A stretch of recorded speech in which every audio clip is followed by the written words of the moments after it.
찬송가 270장입니다. 찬송가 270장.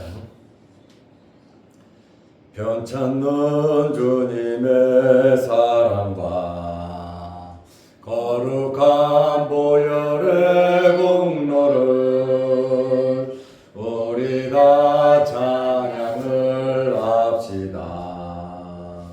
주님을 만나볼 때까지 예수는 우리를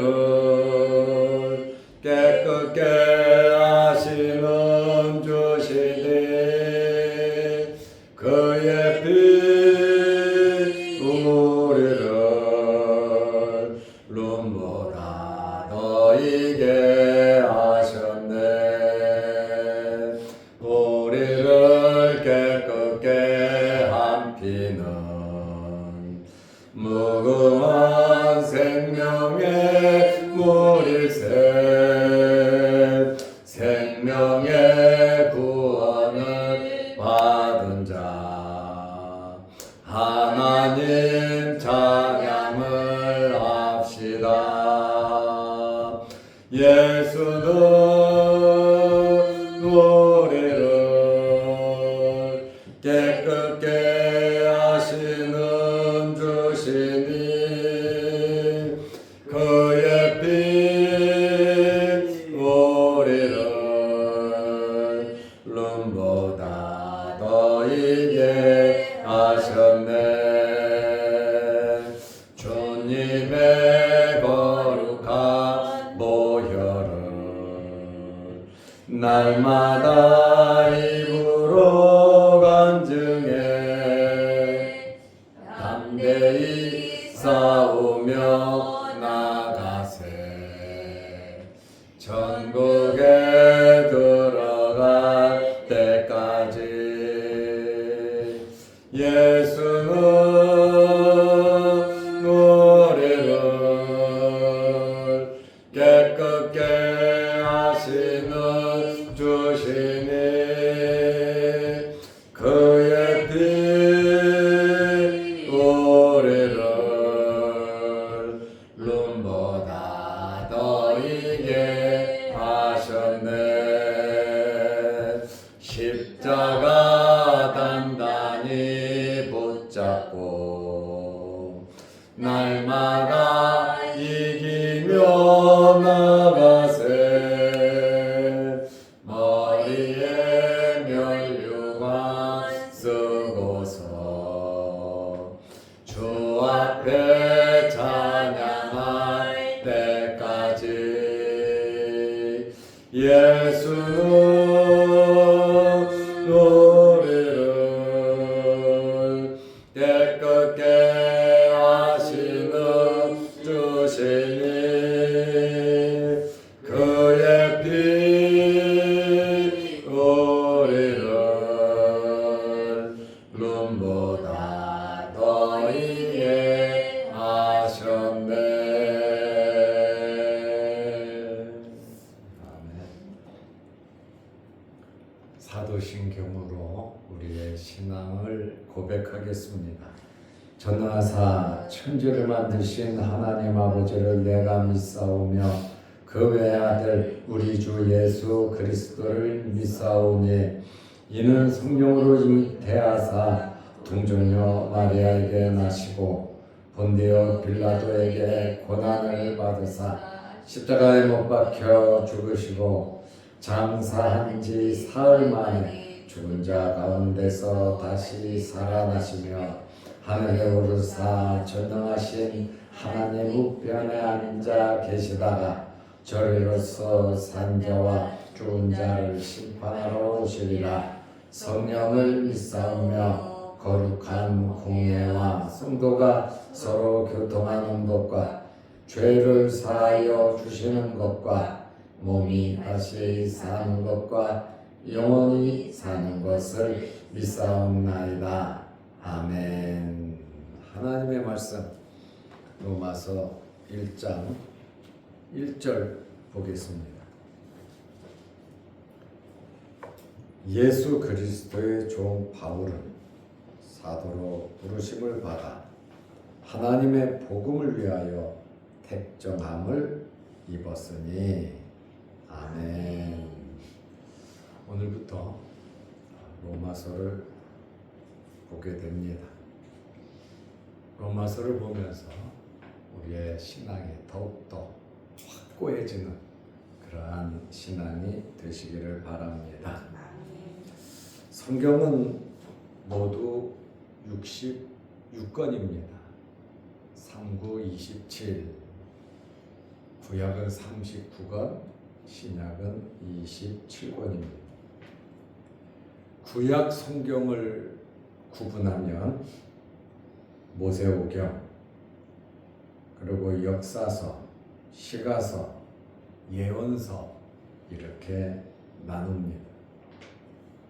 모세오경은 5권, 역사서는 12권입니다. 여호수아부터 에스더까지. 시가서는 5권입니다. 욥기, 시편, 잠언, 전도, 아가. 예언서는 대선지서 5권, 이사야, 예레미야, 에가, 에스겔, 다니엘. 소선지서 12권, 호세아부터 말라기까지입니다. 구약 성경 39권은 모두 929장입니다. 929장이고 23,131절입니다. 2만절이 넘죠. 신약 성경은 모두 27권입니다. 260장, 7,942절입니다. 신약 성경을 구별하면 복음서, 역사서, 서신서, 예언서 이렇게 4종류로 나눕니다. 복음서는 마태복음부터 요한복음까지, 역사서는 사도행전 1권입니다. 그 다음에 서신서는 21권입니다. 그리고 예언서는 요한계시록 1권입니다. 이렇게 구약 성경과 신약 성경에 대해서 제가 구별을 해드렸고, 여기 서신서는 신약 성경에 서신서가 21권 있다 그랬죠. 서신서는 편지 형식으로 쓰여진 성경입니다. 로마서부터 유다서까지 21권입니다. 이제 로마서로 들어가면 로마서를 기록한 저자는 누구냐? 사도 바울입니다.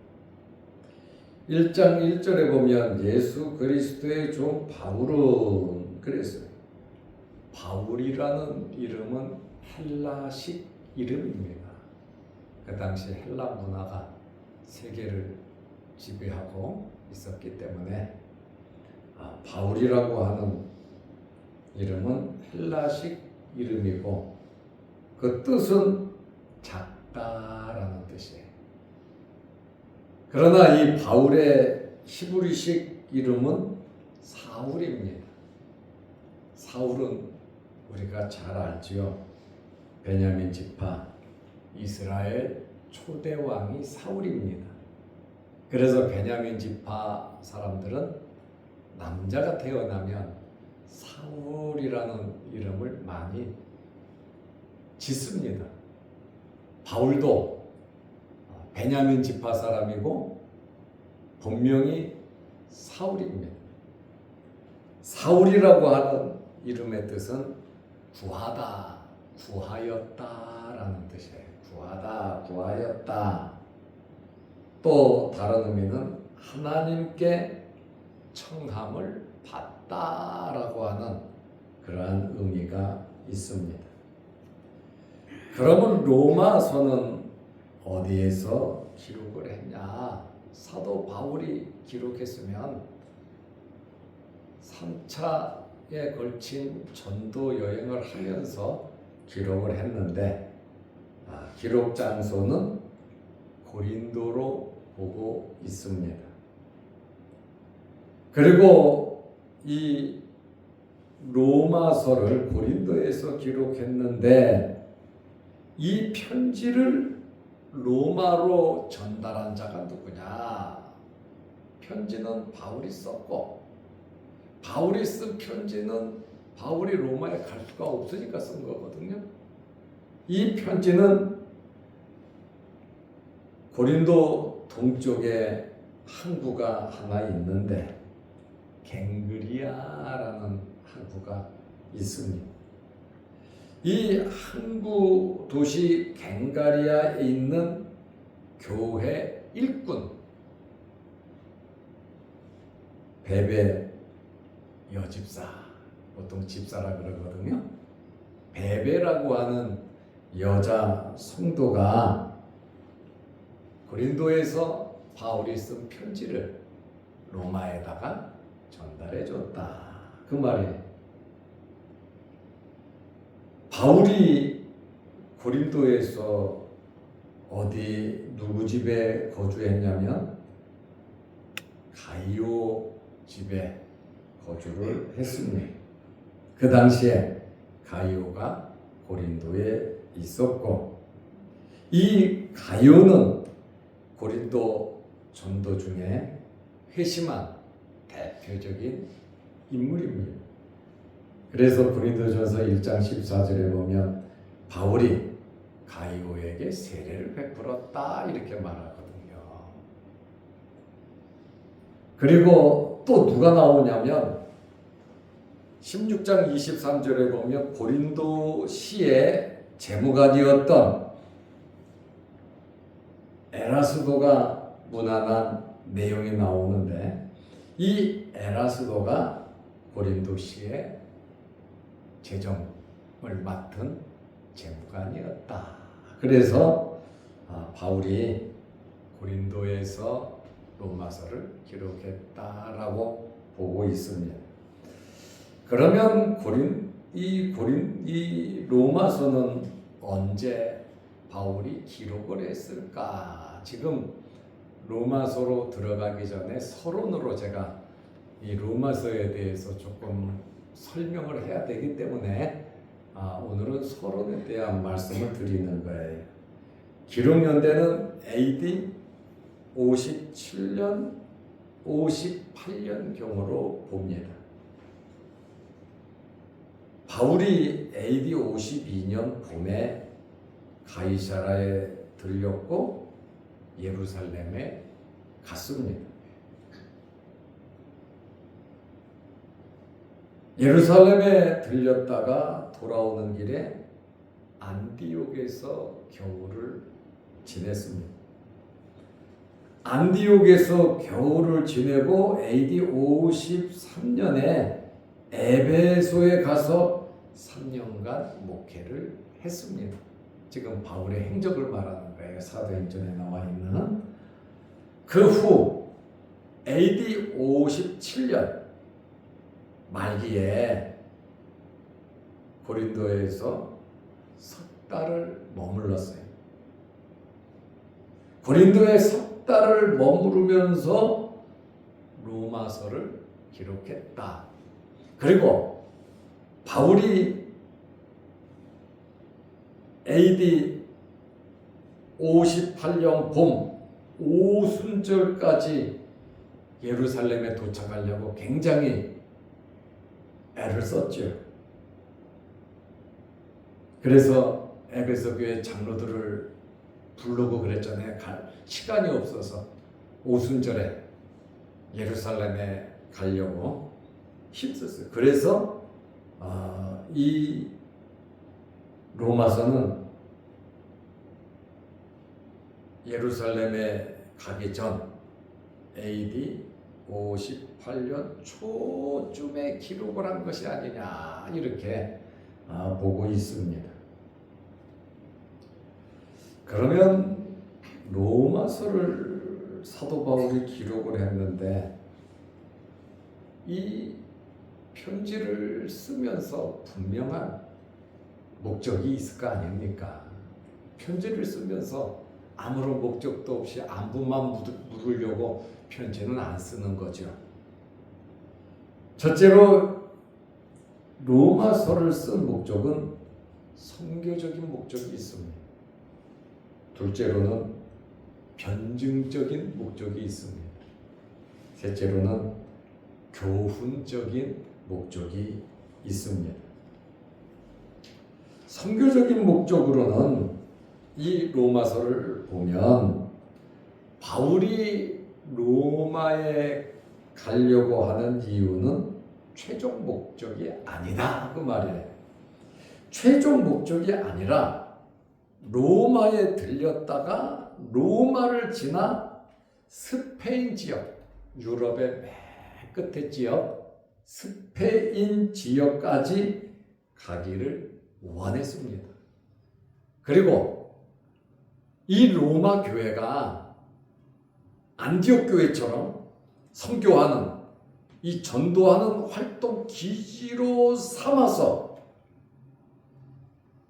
유럽을 전체를 선교하기 위한 바울의 선교적 목적이 있었다 그 말이에요. 그 당시 로마가 세계를 지배하고 있었고 또 이탈리아의 수도 로마, 세계의 경제 중심이 로마거든요. 그렇다 보니까 로마 교회가 선교할 수 있도록 뒤에서 후원하는 은혜도 받고 받은 은혜대로 선교할 수 있도록 물질적으로 지원하도록 그 내용을 미리 기록을 해서 보냈다 그 말입니다. 갑자기 가가지고 선교비 좀 내, 우리 나 스페인 가야 돼. 그러면 안 되잖아요.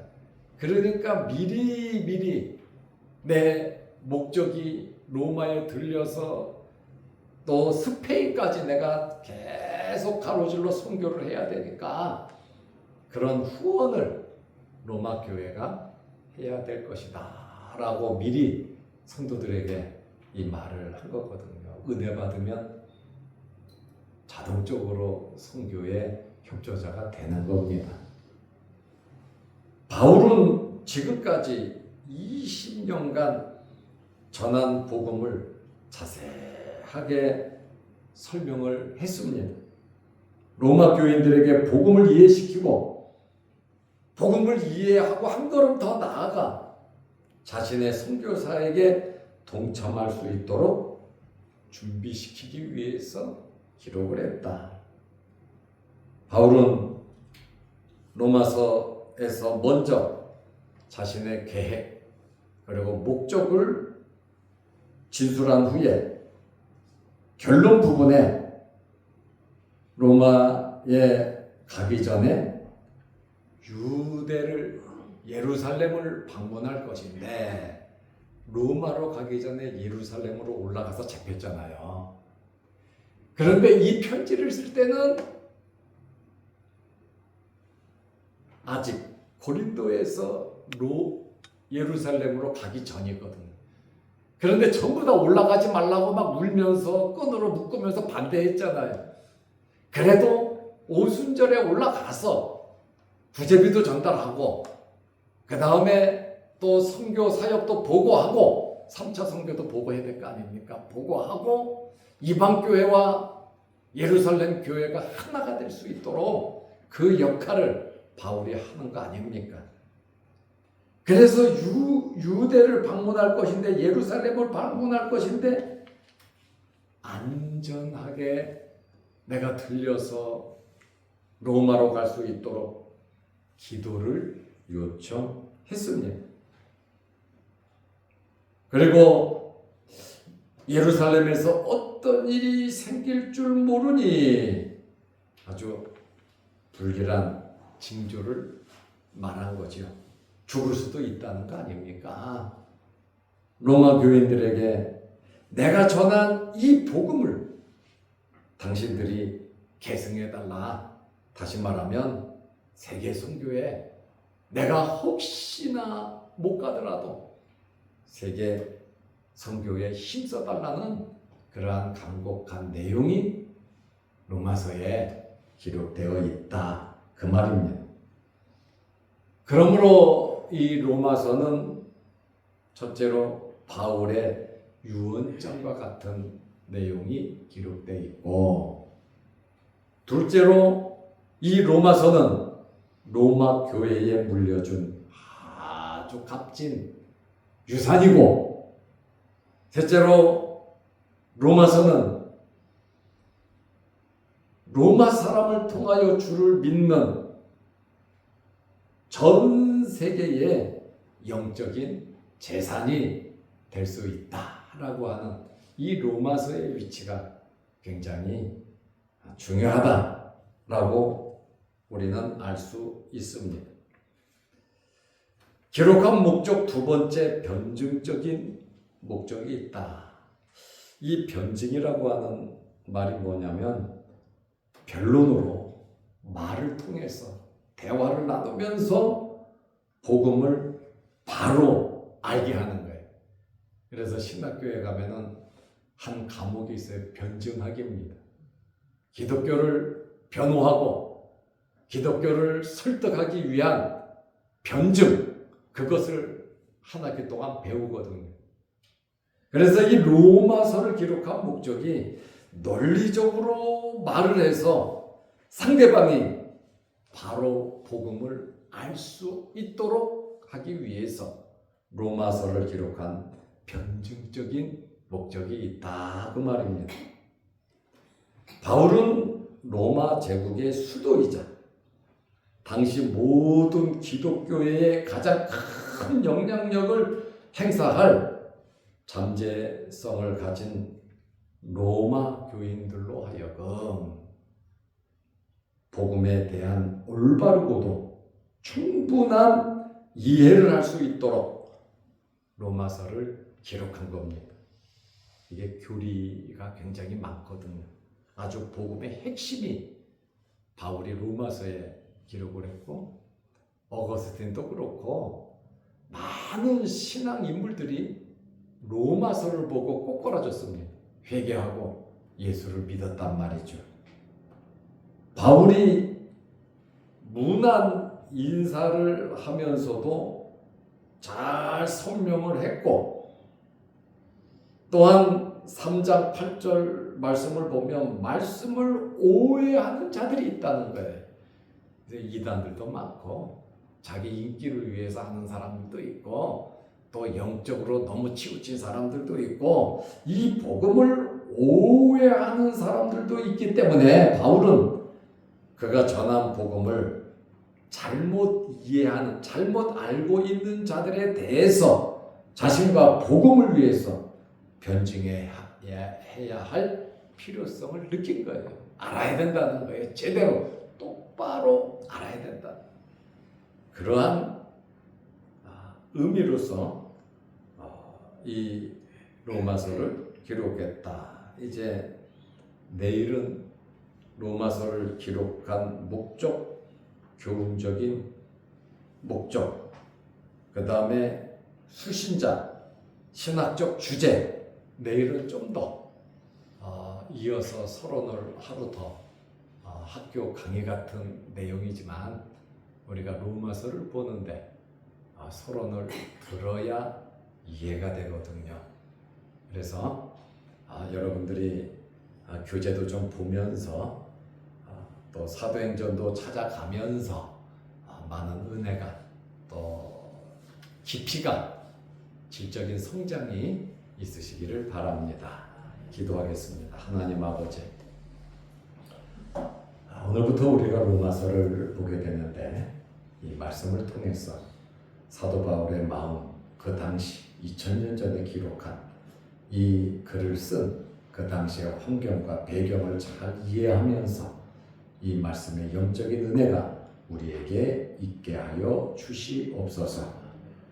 오늘도 이 아침에 우리를 주의 전으로 부르시고 예배드리게 하시고 수요일 예배를 드리게 하시며 또한 내일 성탄절을 준비할 수 있도록 은혜 베풀어 주심을 감사합니다.